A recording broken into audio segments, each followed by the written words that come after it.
Get ready to ride in this great, big, beautiful ball known as Spaceship Earth. I'm going to show you everything you need to know to ride comfortably as a plus-size person.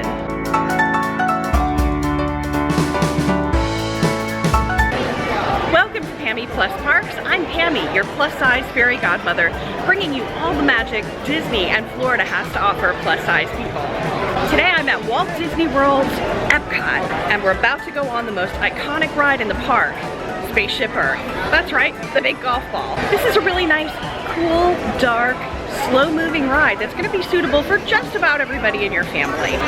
Basically, you're boarding a time machine, going back through the past and viewing how humans communicated with each other through the years.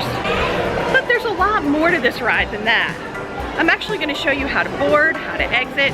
We'll take a look at the seats, and I'll even talk to you a little bit about accessibility. Let's ride.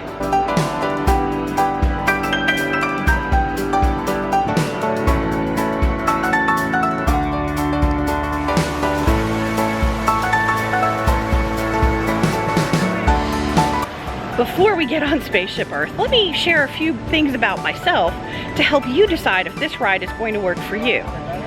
I am 5'4" tall, I weigh 350 pounds, I wear a US women's size 30-32 or a 4X, 5X. Strollers are not allowed in the queue for this ride, and there's parking available on either side of the walkway.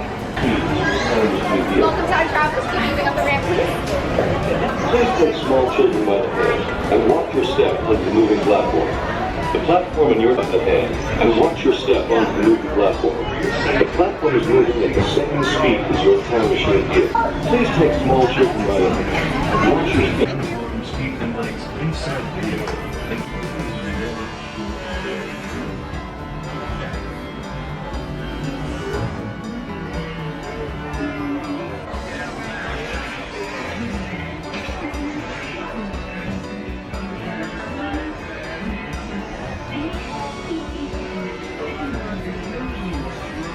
Slow-moving journey. Your time machine slowly looking back, and then stop momentarily.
Please remain seated.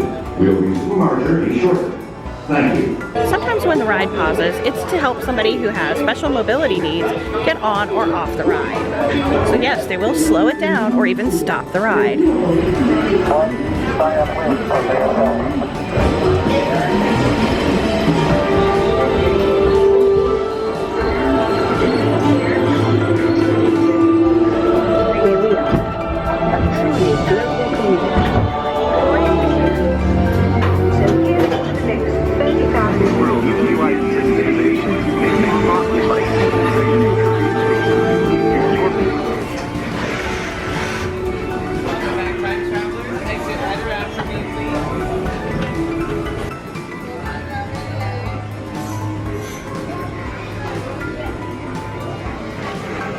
Just behind me here is the exit to the ride, and this is where you will enter the ride if you're in a wheelchair, ECV, or you have any mobility issues whatsoever. Even if you don't have a DAS, if you're with someone who's having some trouble walking, maybe an elderly family member or somebody who just had surgery, perhaps you're with somebody on crutches, come to the exit of the ride, approach a cast member, and they will help you. Right down there, you can see that line of people. That's the entrance to Spaceship Earth. If you walk up along the left side of the ride, up this walkway, you'll notice Here's your accessible entrance here. Right here is a button you can push, and these doors will automatically open. You'll enter through here. You notice the sign directs you to go around this corner.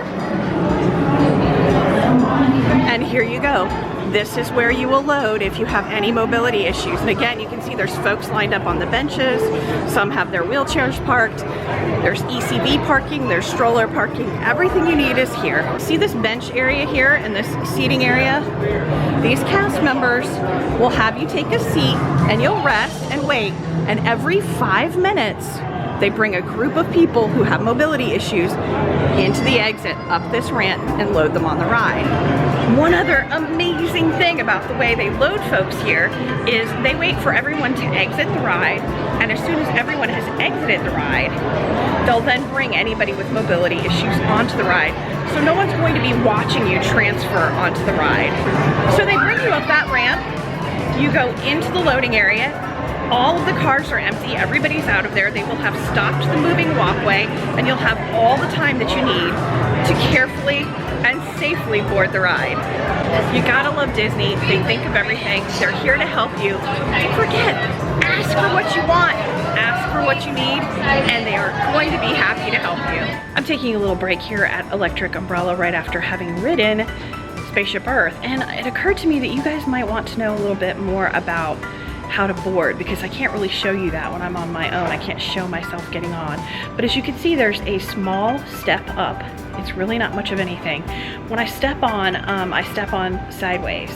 And I find at my size, even as large as I am with my low hanging belly, that my tummy and my booty touch the entrance, but are not squeezed by it. If you're a little shorter than me and you have a low belly or a big booty, stand on your tippy toes as you enter the ride, or put one hand on either side of the car as you're entering, and just kind of lift yourself up over the top of the ride if that's going to be an issue. I've ridden this ride as large as 375 pounds, and when I had that extra 25 pounds on me, yeah, it was a little bit of a squeeze, but I was able to pop myself up and over the top of the ride. So keep that in mind if you're on the 375 or larger end of the weight scale and you are shorter. You might want to try that technique. You may have also noticed that there are some signs for the ride that say that it might not be for people who feel who have claustrophobia and really can't be in tight or confined spaces. I don't really find it to be that tight or confined. At the smallest part of the tunnel that you're traveling down, you would have to be about 6 feet tall and stand with your hands well above your head, and you might be able to graze the top of the tunnel ceiling. So I don't really think it's super tight. Keep that in mind. So if you're claustrophobic only in really tiny, small, confined spaces, this might actually be an okay ride for you. You also notice there's a part of the tunnel where there's like that sort of matrix looking light in the ceiling above you. My husband cannot tolerate that. He has epilepsy and it is triggered. He has some light sensitivity, photosensitivity issues.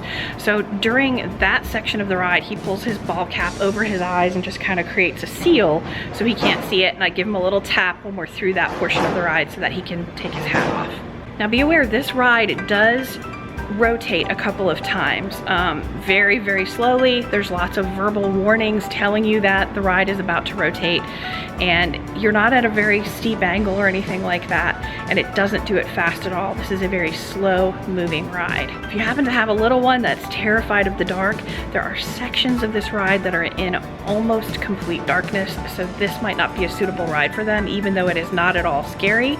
But if your little one is terrified of the dark, they might not appreciate that. Keep that in mind. That's basically everything you need to know about Spaceship Earth. If you do have any other questions or suggestions for this ride, please leave them down below in the comments. If you want to see more videos that give you information for plus-size people or people who have mobility or accessibility issues, go ahead and hit the subscribe button and click on the notification bell so you don't miss any of the great videos in this series. If you can, try not to miss Spaceship Earth. It is the most iconic ride in the Epcot park, and really one of the most iconic rides in all of Walt Disney World. I know you'll enjoy the ride.